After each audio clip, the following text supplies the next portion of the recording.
¿Cómo ocurre esto en la práctica? Bueno, en realidad es una cuestión muy sencilla, pero es algo muy importante.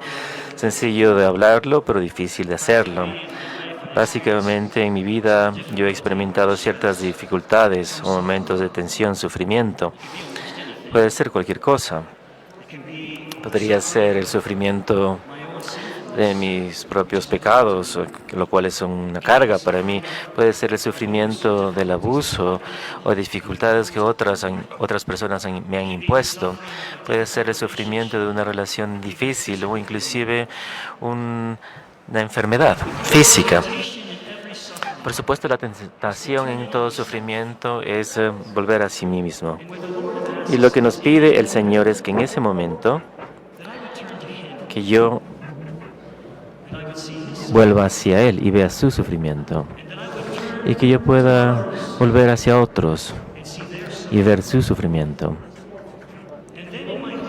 Y luego en mi corazón realizaré una oración sencilla. Señor, yo acepto este sufrimiento por aquellos que sé que están sufriendo, por amor a ti y a otros. Por supuesto, casi siempre hay alguien que sufre más que yo en ese momento. Y en dar la vuelta hacia el Señor y hacer una ofrenda, de hecho estoy iniciando y empezando a aprender cómo participar en el misterio pascual. No sé si esto ocurre en otras partes del mundo, pero en los Estados Unidos, en las familias católicas, cuando uno crece, tu madre te dice, es algo que ocurre difícil y dice, no, esto tienes que vivirlo, ¿no? Mi madre me está viendo en los Estados Unidos a través de la televisión esta mañana, ¿no es cierto? Yo puedo lidiar con ello. No me gustaba cuando mi madre me decía, porque ya terminaba ahí la conversación, no podía quejarme nada de cualquier sufrimiento que me estaba ocurriendo. Pero en esa pequeña enseñanza se encuentra la vida de Jesús. Jesús, quien aceptó el sufrimiento para hacer toda su vida una ofrenda. Y Jesús, quien nos invita a entregar nuestros sufrimientos a Él, a vertirlos. Él quiere escucharlos, que le digamos cuánto nos duele, qué tan difícil es, porque a menudo es extremadamente difícil. El sufrimiento a veces nos aplasta, pero al señalarlo a Él, Él quiere mostrarnos cómo Él puede usar este sufrimiento para el bien. Ahora espero que ustedes se den cuenta que quizás esto sería imposible si no fuese por la celebración de la Santa Misa. Sin la Misa, ¿cómo podría ser posible que mi aceptación de cierto sufrimiento pueda afectar a otra persona en otra parte del mundo? Que yo ofrezca mi sufrimiento de aquellos que estén en guerra en Ucrania o en la Tierra Santa o en cualquier otro lugar. ¿Cómo puede ser esto? Pero lo que ustedes ven es lo que ocurre en la misa, es que yo traigo mi sufrimiento al altar. Y este sufrimiento ahora se une a Cristo, ofrendado al Padre. Y así tiene el poder para vertir amor en todo el mundo. Hermanas y hermanos, esto es lo que el cardenal mencionaba esta mañana. De esto trata la participación activa en la liturgia. Como el Segundo Consejo del Vaticano en sí mismo dice, tengo la cita aquí conmigo, los fieles deben ser instruidos por la palabra de Dios y nutridos en la mesa del Señor y ofrendar a la víctima inmaculada no solo en las manos del sacerdote, pero también junto con él. Deben aprender a hacer una ofrenda de sí mismos, entregarse a sí mismos. La eminencia esta mañana habló sobre un ejemplo de esto. ¿Qué hace Nuestra Señora a los pies de la cruz? ¿Qué está haciendo? Está haciendo esto. Todo el sufrimiento que lleva en el corazón por la muerte de su Hijo lo está uniendo a su ofrenda para nuestra salvación. En la medida que oramos en toda misa, hermanos y hermanas, oren que mi sacrificio y el suyo también sea aceptable para Dios. ¿Cuál es su sacrificio? El mío es el pan y el vino en el altar, pero el suyo, ¿cuál es? Es el sufrimiento de la vida que puede ser ofrendado aquí. Hermanos y hermanas, este es el plan de Jesús para la sanación del mundo. La Eucaristía es el corazón del mundo, porque a través de la misa, todos los sufrimientos de nuestro mundo pueden ser ofrendados al Padre, unidos a Jesús. Hermanos y hermanas, esta es la mayor acción de Jesús. Recuerden que la mayor acción de Jesús no fue la enseñanza de sus milagros, fue la ofrenda de sí mismo a través del misterio pascual, a través del acto de adoración perfecta para la reconciliación del mundo. Y esta es la clave para transformar a nuestras propias vidas, especialmente a nuestros propios sufrimientos. Nuestros sufrimientos aquí y los sufrimientos de nuestras personas pueden ganar valor. El Papa Benedicto hablaba sobre esto en su carta Sacramento Caritatis. No hay nada auténticamente humano en nuestros pensamientos y afectos. Son palabras que no se encuentran en el sacramento de la Eucaristía, la forma que necesita para llegar a la plenitud. No hay nada en nuestra vida que no pueda ser llevado al altar y pueda ser hecho parte de la ofrenda de Cristo y por consiguiente parte de la redención del mundo. Eso es lo que San Pablo quería decir cuando decía: en mi carne yo completo lo que le falta en lo que aflige a Cristo, en su cuerpo que es la iglesia. ¿Qué está faltando en lo que le aflige? Sus sufrimientos y el mío, el sufrimiento de nuestras personas, de nuestro pueblo. Esto también puede ser parte de la redención de nuestro cuerpo, como decía San Pablo. Los llamo, hermanos y hermanas, por la misericordia de Dios, a ofrecer sus cuerpos como un sacrificio en vivo que complazca a Dios. Esta es su adoración espiritual. La Eucaristía quiere enseñarme a vivir el misterio pascual para que mis sufrimientos puedan tener valor. El aprender esta lección es extremadamente importante y realmente toca el tema que estamos tratando. ¿Cómo vamos entonces a establecer una verdadera fraternidad que salve al mundo? Es a través de esta entrega de uno mismo. Esto es lo que realmente trae la verdadera fraternidad. La verdadera fraternidad ocurre a través del perdón, de la autoofrenda o autoentrega de nuestra vida por nuestros hermanos y hermanas. Y esto es lo que la Eucaristía quiere enseñarnos y permitirnos entender para que nosotros podamos invitar al mundo a probar y experimentar su gloria aquí.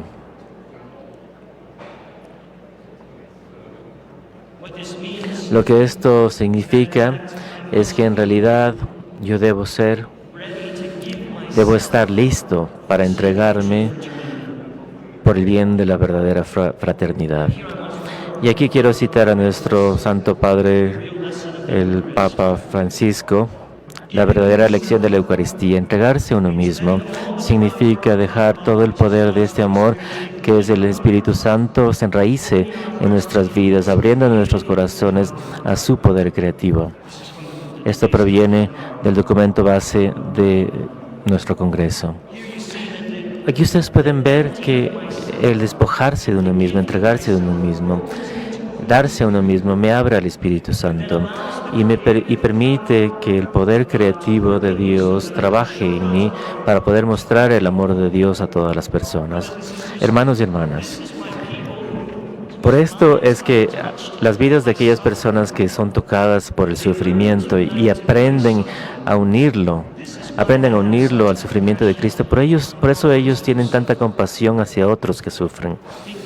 Piensen, por ejemplo, algunos de los grandes santos quienes dieron su vida por los pobres. Tuve el privilegio en mi vida de ser cercano a las hermanas misionarias de Madre Teresa. Y uno lo puede ver tan claramente esto en la Madre Teresa, su amor por la Eucaristía, donde ella experimentó el poder de la transformación del misterio pascual. Hizo que ella quiera entregarse aún más por los pobres. Entonces ella a menudo decía, no puedes amar la Eucaristía sino en la Eucaristía si no amas a los pobres, y no puedes amarlo tampoco si no amas a la Eucaristía. Por eso es que la Eucaristía se llama el sacramento de la caridad, porque a través del misterio pascual nuestros corazones son transformados en el amor. Y entonces nos sentimos ya listos para llevar ese amor al mundo. Si puedo citar una vez más al Papa Benedicto sobre este tema, la relación entre el misterio de la Eucaristía y el compromiso social tiene que serlo explícito. La Eucaristía es el sacramento de la comunión entre hermanos y hermanas que se permiten a sí mismos a reconciliarse en Cristo, que hicieron de los judíos y los paganos un solo pueblo y derrumbaron la hostilidad que los dividía. Él señala que si no tuviésemos este impulso social, este deseo de crear una comunión fraternal, especialmente en áreas donde todo está roto, entonces no hemos encontrado a Cristo en la Eucaristía. No hemos permitido que nuestros propios corazones se transformen por el misterio pascual. Solo a través de este impulso constante hacia la reconciliación nos hace parte terrenal del cuerpo y sangre de Cristo. Hermanos y hermanas, la Eucaristía nos llama a estos actos de amor fraternal, pero nos llama a más que esto, de cierta forma. Nos llama a llevar la gloria de Dios a nuestro mundo. Recuerden el título de esta presentación, la Eucaristía y la transfiguración del mundo. La transfiguración revela que estamos llamados a la filiación divina y gloriosa, ser hermanos y hermanas. De esta forma somos llamados a ser como Dios, a compartir su gloria. La redención de esta forma es una acción espiritual, no es una acción humana o social meramente. La redención ocurre a través del misterio pascual. Como se lo dice en la primera lectura del día de hoy, no era a través del oro o la plata que uno compraba, sino a través de la sangre preciosa de Cristo. Cristo redime al mundo y Él invita a su iglesia, a su cuerpo, a unirse a esta redención a través de la unión con Él. La Madre Teresa, que ya la había mencionado, quien sintió esta gran necesidad de dar amor y su vida a los pobres, a menudo decía a sus hermanas lo que Jesús le dijo a ella cuando le pidió que encuentre a los misionarios de la caridad. Le dijo, ¿quién pagará el precio por la salvación de los pobres? ¿Quién sufrirá por ellos? Y ella diría a sus hermanas, ¿están dispuestas a pagar el precio ustedes? ¿Están ustedes dispuestas a ofrecer sus vidas en sufrimiento por los pobres? No solamente ser buenos con ellos, pero ofrecerse a sí mismas. Madre Teresa entendía lo que San Pablo habló en el 2 Corintianos cuando quiso hablar sobre qué significa el cuerpo y sangre de Cristo. Hablaba bellamente sobre esto. Nosotros sostenemos este tesoro para que los poderes sean de Dios y no de nosotros. Somos afligidos, pero no restringidos. Nos sentimos perplejados, pero no desesperados. Perseguidos, pero no abandonados. Golpeados, pero no destruidos. Siempre llevando en el cuerpo la muerte de Jesús para que la vida de Jesús se manifieste en nuestro cuerpo. Porque nosotros quienes vivimos constantemente estamos siendo entregados a la muerte por Jesús, para que la vida de Jesús pueda manifestarse en nuestra carne mortal, de manera que la muerte trabaja en nosotros, pero la vida en ti. ¿Ven lo que está diciendo? San Pablo dice, yo sé que soy un ser humano, ¿no es cierto? Un ser terrestre y he experimentado tanta dificultad al tratar de compartir el Evangelio, tengo dificultades, me siento perplejo, he experimentado la cruz. Pero luego dice que ha descubierto en esta dificultad o sufrimiento dos cosas. Primero, no solamente lo destruye, no lo aplasta. Se siente afligido, pero no restringido, perplejo, pero no llevado a la desesperación, perseguido, pero no abandonado, golpeado, pero no destruido. Y esto se debe a que Él ha descubierto algo aún más profundo, que en su sufrimiento Jesús está viviendo su misterio pascual. Está llevando en su cuerpo la muerte y resurrección de Jesús. De que sus sufrimientos son los sufrimientos de Jesús y por consiguiente están redimiendo el mundo como lo hizo el sufrimiento de Jesús. Entonces dice, la muerte trabaja en nosotros, pero la vida en ti. Hermanos y hermanas, ¿cómo es que nosotros podemos llevar vida verdadera a nuestro pueblo? Solo si es que aprendemos a vivir el misterio pascual. Si permitimos que vivamos en nuestro propio sufrimiento la ofrenda y entrega de nosotros, la muerte de Jesús, que resultará en la vida para el mundo. Hermanos y hermanas, estamos congregados con este importante tema, fraternidad para sanar el mundo. Es el misterio pascual de Jesús, quien ingresó al sufrimiento en la muerte de nuestro mundo, quien sana nuestro mundo. Es Jesús quien ingresó a nuestras heridas para traer su luz divina. Y solo si ustedes y yo amamos suficiente como Jesús, podemos participar también entonces en esta sanación del mundo. Quisiera cerrar con una historia acerca de un laico quien me enseñó una lección muy importante sobre esto. Como decía el cardenal esta mañana en la homilia tan hermosa que me pronunció, hablando sobre su sacerdocio. Cuando traté con las hermanas de Madre Teresa y estaba estudiando en Roma y pude ir a Bélgica para un retiro, y en Ghent, en Bélgica, donde las hermanas tienen una casa de retiro, me llevaron para que conozca un hombre que se encontraba paralizado con el nombre de Fernando. Ahora Fernando quiso haber sido sacerdote, pero antes de entrar al seminario le dio una enfermedad muy rara que paralizó todo su cuerpo.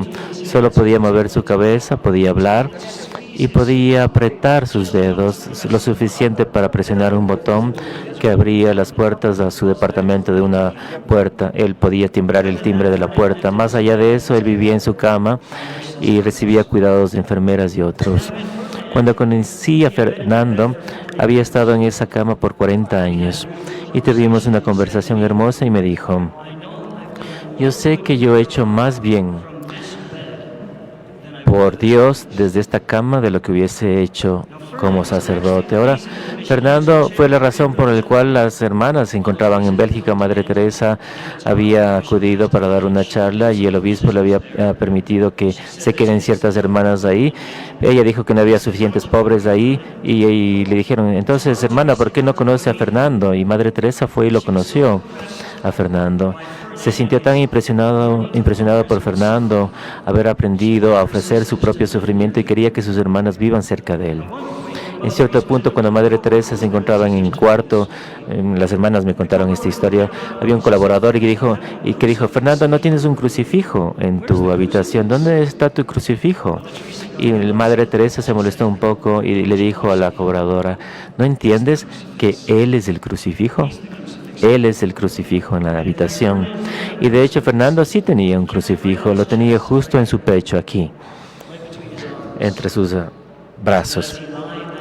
Cuando él yacía recostado, podía recordar por qué se encontraba ahí, el propósito de su sufrimiento. Y cuando lo visité, celebramos la misa en su pequeña habitación y las hermanas pusieron una pequeña mesa de cartón en su cama y le sacaron la cruz del pecho de Fernando y la pusieron en el altar para la misa. Y pensé, qué testimonio hermoso de lo que significa la misa. todo el sufrimiento de Fernando vertido en esa cruz y luego colocado en el altar y unido al sufrimiento de Cristo para la redención del mundo. Y de hecho las hermanas me dijeron que Fernando era la persona más alegre que conocían y siempre pasaban tiempo con él porque siempre se encontraba tan alegre. La última vez que estuve ahí para visitarlo, acabábamos la misa y él acababa de recibir la Santa Comunión. Y me dijo dos cosas. Primero me dijo que no podía esperar hasta el siguiente día para recibir la Santa Comunión nuevamente porque le encantaba tanto estar con el Señor en Santa Comunión. Y luego me dijo la siguiente frase. Me dijo, solo soy un hombre con todas mis debilidades, pero quemo de amor, ardo de amor. Esa frase se implantó en mi corazón y lo pensé en mi viaje de vuelta en el avión 9 horas y pensé cuando se quemaba el bosque de Moisés, pero no lo consumió, y también el corazón que ardía, el sagrado corazón de Jesús que ardía por el amor a Dios, pero no se consumió. Y comencé a decir, Señor, yo quiero poder decir lo que dice Fernando. Yo quiero poder decir también, soy solo un hombre con todas mis debilidades, pero ardo de amor. Fernando era un hombre que experimentó profundas heridas, discapacidad total física, pero permitió que Jesús ingrese a esa herida, y esa herida se unió a la herida de Jesús y se convirtió en un lugar de gloria, de amor que arde. Irradiaba la gloria de Jesús. Entonces la pregunta que se nos ofrece y que estamos invitados a reflexionar, ¿estamos dispuestos a convertirnos en Fernando? Mi sufrimiento es tan menor que al de él. ¿Qué pasaría si yo aprendería como él a unir mi sufrimiento a Jesús en la misa? Y como él entonces quizás pueda transfigurarme un lugar de gloria y podría llevar ese amor glorioso a las tantas personas que conozco que están sufriendo, y a través de ese amor ellos podrían aprender que su sufrimiento tiene valor. Hermanos y hermanas, por esto es que Jesús nos da el misterio pascual, su presencia siempre presente en la Eucaristía. Por eso siempre Él está presente en toda misa, para que podamos aprender de ella y vivir de ella, y que podamos participar también nosotros en su redención y poder llevar la gloria del mundo. Oremos para poder decir como Él, soy solo un hombre, soy solo una mujer con todas mis debilidades, pero ardo de amor. Gracias. De profundización. Gracias. Monseñor, gracias por su ponencia. Mientras yo le escuchaba, me confortaba mucho y me acordaba de aquel pasaje de cuando Jesús, hablando del pan de vida, nos ofrecía esta gracia redentora y transfiguradora, y le dijeron, Señor, danos siempre de ese pan. Y eso es lo que yo le quiero preguntar ahora, Monseñor. Nuestros sufrimientos, nuestras heridas, no siempre nosotros las queremos ver o tocar, porque duele, porque da miedo. Sí. No sé si nos puede dar una palabra para perder ese miedo, superar el dolor, de tocar nuestros sufrimientos, que a veces pasan años en silencio, en oscuridad. If it's okay, I'll answer in English so I can be more clear.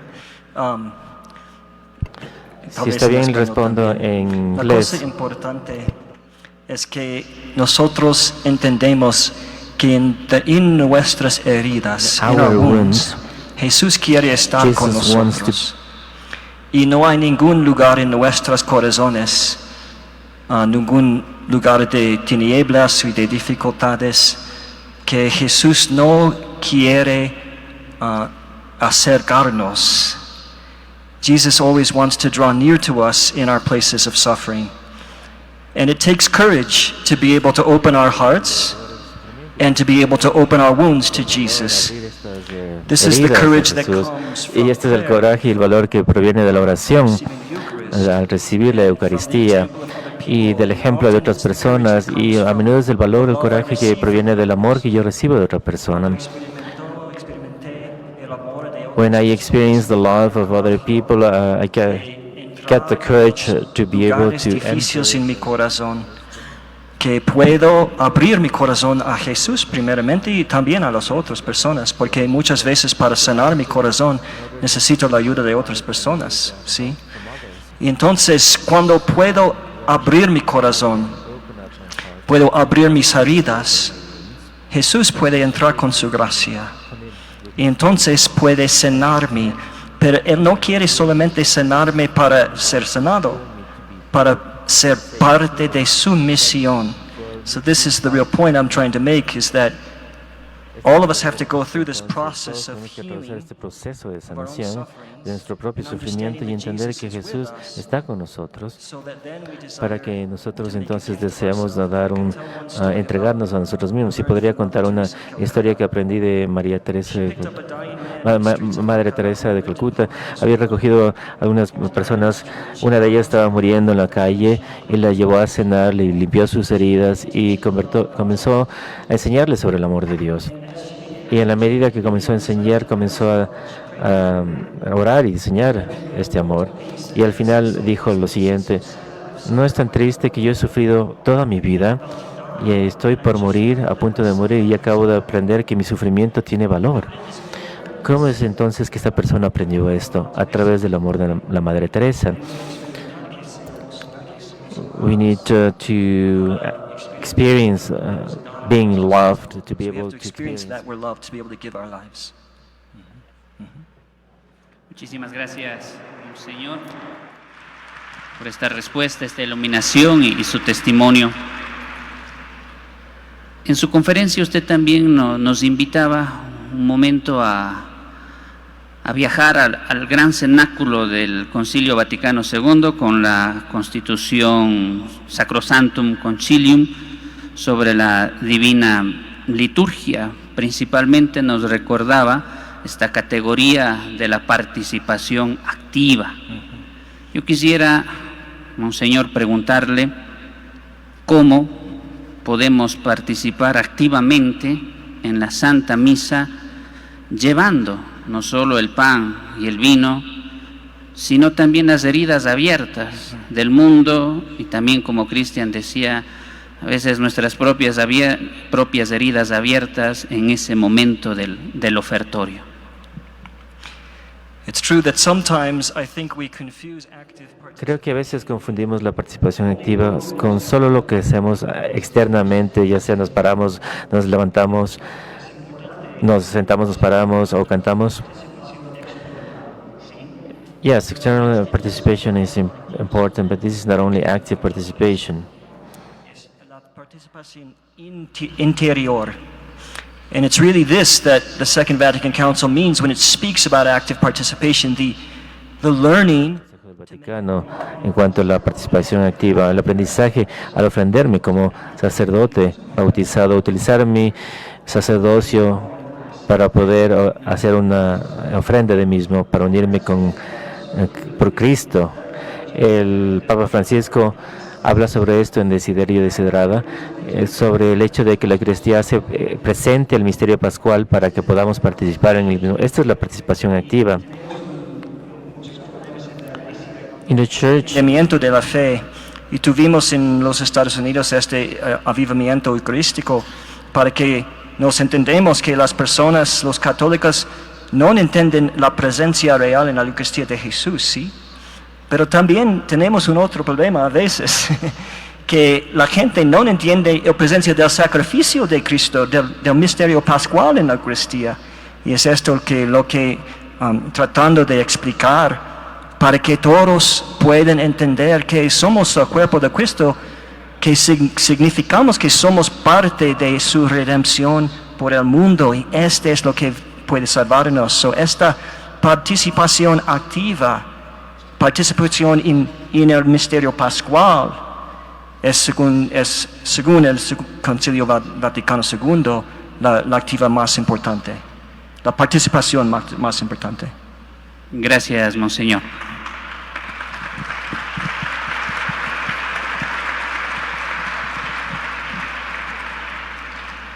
Me quedó resonando algo que decía usted en la respuesta anterior, cuando nos decía Cristo nos sana, transfigura en nuestras heridas, no solo para nosotros, sino a través de nosotros a todo el mundo. Y tal vez yo quisiera que nos diera una palabra acerca de esta responsabilidad que tenemos nosotros como iglesia, en nuestra catequesis, en nuestra pastoral, en nuestro anuncio del Evangelio a las naciones, para sanar estas heridas, para anunciar esta redención, esta transfiguración que Cristo hace en nosotros, pero que también quiere hacer en el mundo, ahí en donde todavía vemos estas sombras, estas oscuridades que matan a nuestros hermanos en soledad o en desesperanza. So it's love that heals. El amor es el que sana al mundo, el amor de Cristo es el que sana nuestros corazones, y en la medida que se sanan nuestros corazones, podemos convertirnos en sus instrumentos de amor para el mundo. Por eso utilizaba el ejemplo de Madre Teresa, en lo que hablábamos, y también de San Pablo, en el hecho de que ambos llegaron a entender que el amor que ellos mostraban al entregarse a sí mismos era de hecho el poder que trajo sanación y salvación a las personas del mundo y a las personas que ellos servían. Nosotros hablábamos sobre esto en la homilia, se lo dijo tan hermosamente, los panes y los peces, eran 2 o 5. Lo que podemos ofrendar es tan pequeño, mis actos de servicio. Yo necesito ofrendarlos, son esenciales, pero son muy pequeños. Lo que hace que sean potentes y que sanen al mundo es que a través de la misa se unen a través de la ofrenda de Jesús misma. Y por eso es aún más importante no lo que yo haga, sino la forma como yo armo solidaridad con nuestros prójimos, más allá de quién sea mi prójimo o los actos de servicio que yo realice, es cómo yo lo realizo. La ofrenda, mi entrega de mí mismo. Y es el darme a mí mismo, como lo hizo Jesús, obedeciendo al Padre, en cualquier servicio que me solicite realizar, es lo que sana al mundo. Me encanta el ejemplo de un sacerdote estadounidense, Walter Sixers, jesuita, quien fue primero a Polonia y terminó luego en Rusia, y lo atraparon y fue capturado como espía del Vaticano. Y vivió en confinamiento solitario por 7 años, donde fue torturado todos los días, y luego fue enviado a los campos de trabajo. Y era sacerdote, él siempre quería hacer su ministerio, pero toda su vida nunca se lo permitió hacerlo. Lo mejor que podía hacer era en los campamentos de trabajo forzado. Ofrecía dirección espiritual a los otros prisioneros y los llevaba en retiros. Pero comenzó a aprender que los sufrimientos de su vida eran la forma de vivir su sacerdocio, y que esto de hecho era el camino que Cristo había escogido para él, para que él para salvar al mundo. Era entregarse a sí mismo, lo que necesitaba Dios, más allá de las acciones en particular que él pueda realizar. Y esto es cierto para todos nosotros. Lo que Dios nos pide es que nos entreguemos para que él pueda usar esto para la sanación del mundo. Muchísimas gracias, Señor, Thank you so much, este testimonio. Monseñor, usted nos decía que Cristo no destruyó el sufrimiento, pero tampoco Cristo fue indiferente al sufrimiento. Cristo sufre y en su sufrimiento vive este misterio pascual, la entrega, la cruz, pero también la resurrección. Yo quisiera preguntarle, ¿cuáles son estos signos de transfiguración o de sanación de una herida abierta? O sea, ¿cómo sabemos cuando nuestra herida verdaderamente ha sido transfigurada por el poder sanador de Cristo en la Eucaristía, sea a nivel personal o a nivel familiar o tal vez a nivel parroquial o de una diócesis? That's a very good question. What are the signs that our Muy life buena is? pregunta, ¿no es cierto? ¿Cuáles son las señales de que nuestra vida, ¿no es cierto?, está siendo transfigurada? Yo mencionaba esto brevemente en la charla, pero siempre me llama la atención que los santos que experimentaron tanto sufrimiento en su vida sus vidas luego fueron marcadas por la compasión por el sufrimiento. El Padre Pío, por ejemplo, el gran místico y estigmatista italiano que experimentó tanto sufrimiento en su vida, la cruz de Cristo la sintió. ¿Qué hizo? Inició un hospital para aquellos que sufrían.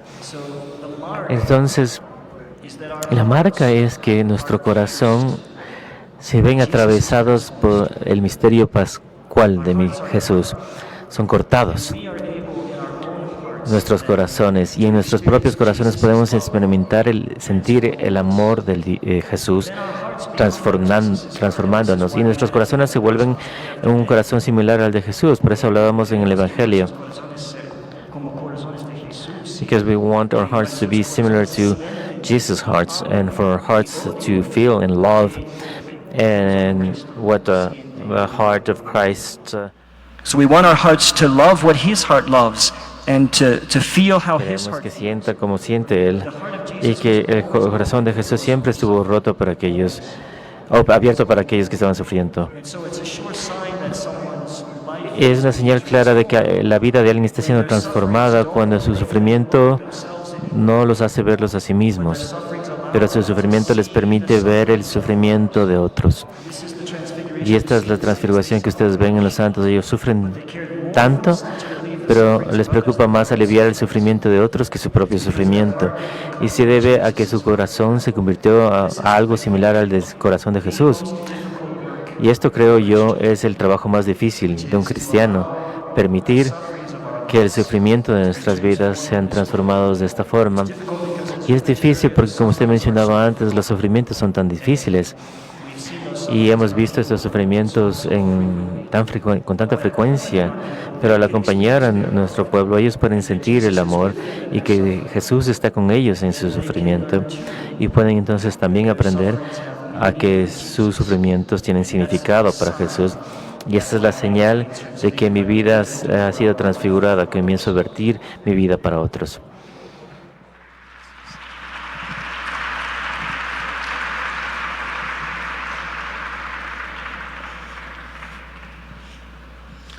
Porque solo el amor transfigura el mundo, solo el amor de Cristo transfigura el mundo.